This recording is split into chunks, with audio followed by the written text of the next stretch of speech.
3단원 스포츠 수행의 심리적 요인입니다. 3단원에서는 이론도 더 많고 양이 굉장히 많다고 말씀드렸어요. 2단원까지 복습을 다 하신 후에 3단원은 따로 떼어서 보시면 되겠습니다. 우리가 1단원에서 스포츠 수행이 심리적 요인에 미치는 영향, 심리적 요인이 스포츠 수행에 미치는 영향을 본다고 했었어요.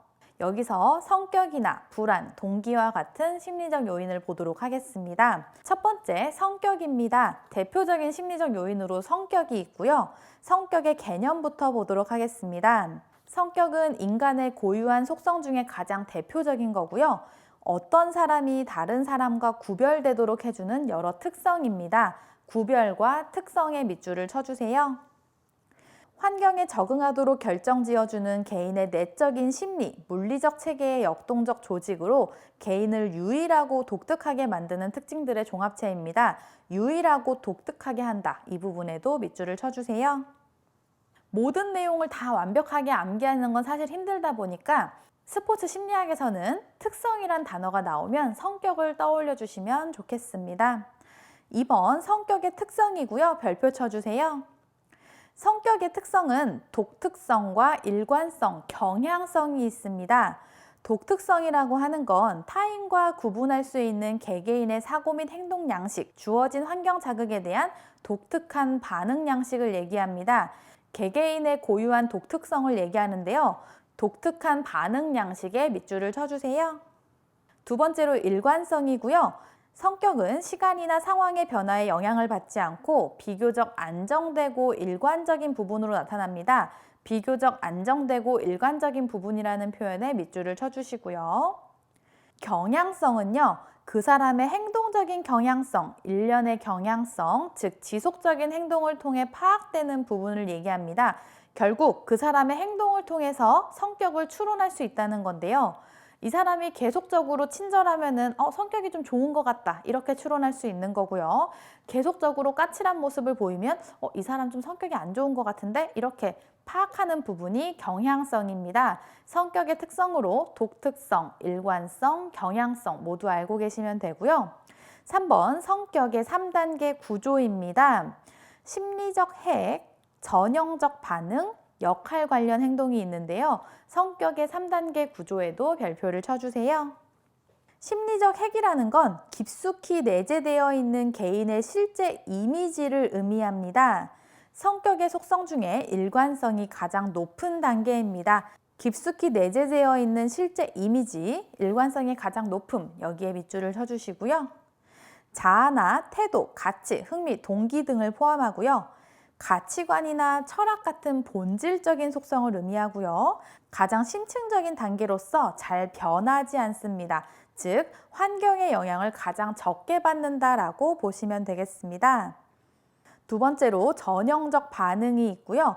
주변 상황 및 환경의 자극에 의해서 상호작용의 결과가 나타나는 행동입니다. 심리적 핵이 반영되어 환경에 대응하는 일반적인 행동 양식, 환경에 적응하기 위한 학습된 행동 양식입니다.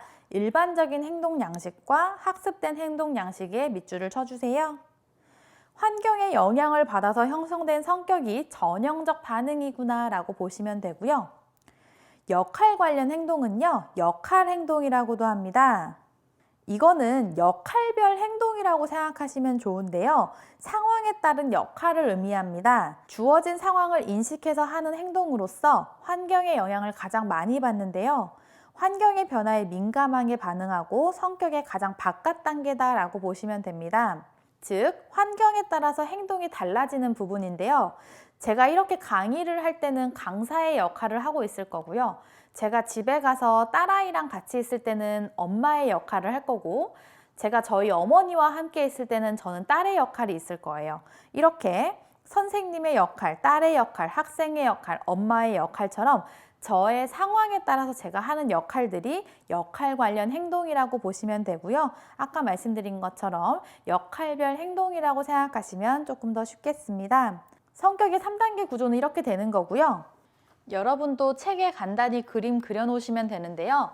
칠판 한번 보시면 성격의 구조는 핵과 반응과 행동으로 구성되어 있다. 가장 안쪽에 있는 것이 심리적 핵, 그 다음이 전형적 반응, 마지막이 역할 행동이구나. 환경의 영향을 가장 많이 받는 것은 역할 행동, 그 다음이 전형적 반응, 그 다음이 심리적 핵이다. 이렇게 이해해 주시면 되겠습니다. 4번 성격의 유형이고요. A형, B형, C형 행동 유형이 있는데요. A형 행동 유형 옆에 보시면 스트레스를 받기 쉬운 성격 유형으로서 시간 강박증, 과도한 경쟁성, 적대감을 갖고 있는 성격이다. 즉, A형 행동 유형은 약간 부정적인 정서다라고 보시면 되고요. B형 행동 유형은 A형 유형과 반대된다고 했기 때문에 긍정적 정서다라고 보시면 되고요. C형은 억압을 비롯한 비주장성, 무기력증, 대인관계 갈등 회피 등 무기력한 사람을 C형으로 구분한다라고 보시면 되겠습니다. 성격의 유형 A형, B형, C형은 부정적 정서, 긍정적 정서, 무기력한 사람 정도로 구분해 주시면 되고요. 2번 성격 관련 이론입니다. 뒤쪽에 나올 이론들보다는 성격 관련 이론이 조금 더 중요도는 낮아요. 그러다 보니까 어느 정도 참고만 해주시면 되는데요. 첫 번째로 나오는 거는 프로이트의 정신분석 이론입니다. 프로이트의 정신역동 이론이라고도 하는데요. 개인의 무의식적인 동기에 초점을 맞추고 관찰하고 분석하는 이론입니다. 의식보다는 무의식의 작용을 강조했고요. 인간의 성격은 원초화, 자아, 초자아의 세 가지로 구성되어 있다고 봤습니다. 원초화라고 하는 건 이드라고도 하는데요. 본능이나 기본적 욕구, 1차적 생리적 욕구로서 식욕이나 성욕, 수면욕 등이 여기에 속한다고 보시면 되고요. 자아는 에고라고도 하는데요. 원초적 욕구에 대한 반응, 현실적인 타협, 현실적이고 합리적인 중재를 통한 행동을 자아라고 합니다. 그리고 초자아는 슈퍼에고라고도 하는데요. 순수한 이상적인 도덕 욕구, 도덕적인 부분을 슈퍼에고라고 합니다. 인간의 성격은 이러한 세 가지로 구성되어 있다고 보면서 이러한 세 가지의 역동적 관계에 의해서 성격이 결정된다고 보는데요. 칠판 한번 보시면 프로이트의 정신분석 이론은 원초아와 초자아, 자아가 이렇게 구성되어 있다고 보면서 수면 위로, 바다 위로 드러나는 부분은 자아의 대부분과 초자아의 일부다라고 표현했고요.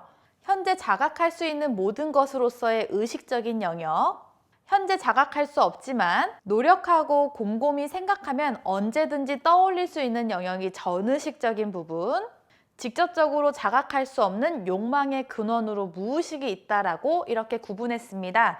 궁금해하시는 분들이 계실까 봐 여기까지 설명을 드리는 거고요. 초자아, 자아, 원초아, 의식, 전의식, 무의식 이런 단어가 나오면 프로이트의 정신분석 이론을 얘기한다. 이 정도로만 알고 계시면 되겠습니다. 두 번째로 특성이론이고요. 특성이란 단어 나오면 성격을 떠올리시면 되겠습니다. 성격 특성은 지속적이고 영속적인 것이며 인간 행동의 원인은 개인의 내면에 존재한다고 봤습니다. 상황이나 환경의 영향은 적다고 여기면서 표면 특성과 기본 특성으로 구분한 이론이고요. 세 번째 사회학습 이론은요. 인간의 성격 및 행동은 상황이나 환경 또는 다른 사람들과의 관계에 의해서 결정된다고 봤습니다. 즉, 상황에 따라서 사람의 성격은 다르다. 공격적인 사람도 항상 공격적인 게 아니라 그러한 상황에서만 공격적인 성향을 드러낸다. 이렇게 보는 입장이 사회학습 이론이고요. 상호작용 이론은 개인과 상황 모두가 행동을 결정하는 공통 요소라고 보면서 개인의 심리적 특성과 상황을 모두 아는 것이 개인의 행동을 이해하는 데 도움이 된다고 봤고요. 다섯 번째로는 체형 이론이 있습니다. 사람의 체형이 외배엽인지 중배엽인지 내배엽인지에 따라서 성격이 다르다고 본 이론도 있습니다. 이렇게 다섯 가지의 성격 이론은 참고로 알고 계시면 되고요. 3번 성격의 측정입니다. 방법은 등급척도, 투사법, 성격검사지 등이 있는데요.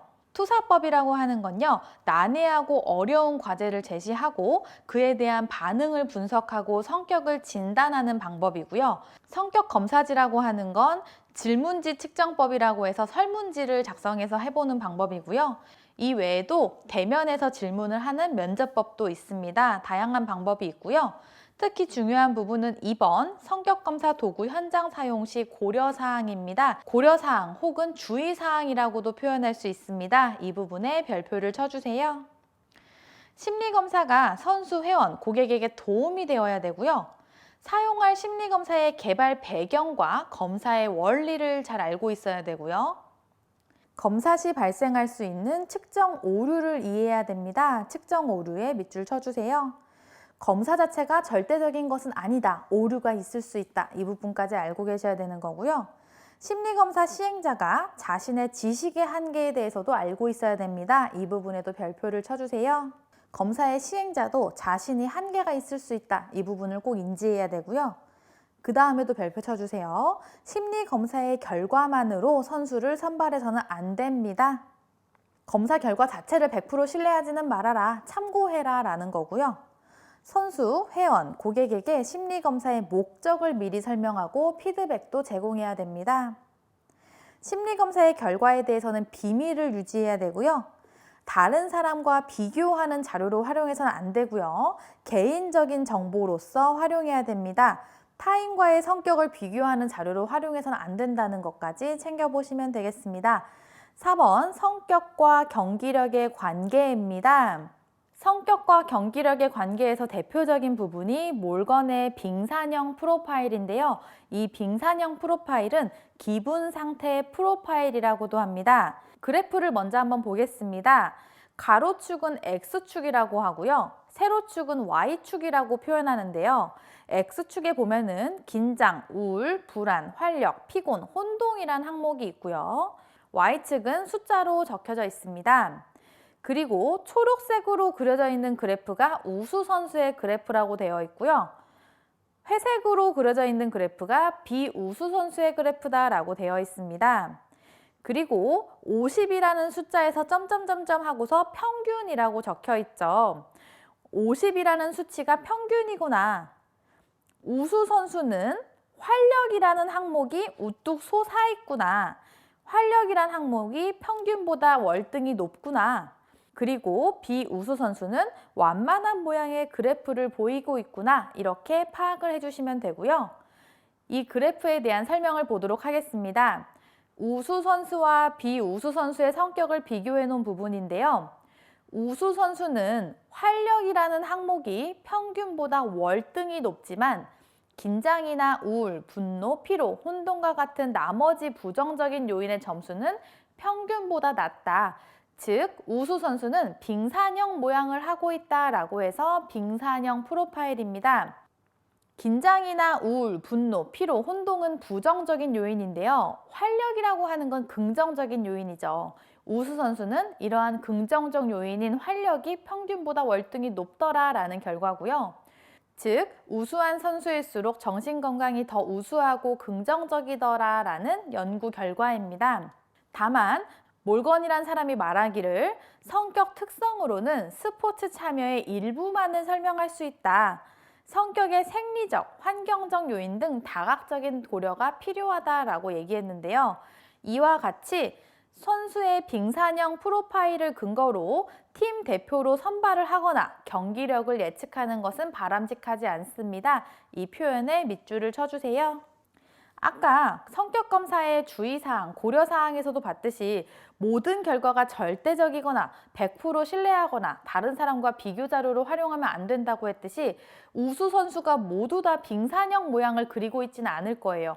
누군가는 비우수 선수와 비슷한 모양을 그리고 있지만 결과적으로는 더 우수한 선수일 수 있거든요. 그렇기 때문에 검사 오류도 고려해야 되고 우수한 선수가 모두 다 빙산형 모양인 건 아니기 때문에 선수의 빙산형 프로파일 자체만을 근거로 팀 대표로 선발을 하거나 경기력을 예측하는 것은 바람직하지 않다. 이 표현까지 챙겨서 보시면 되고요.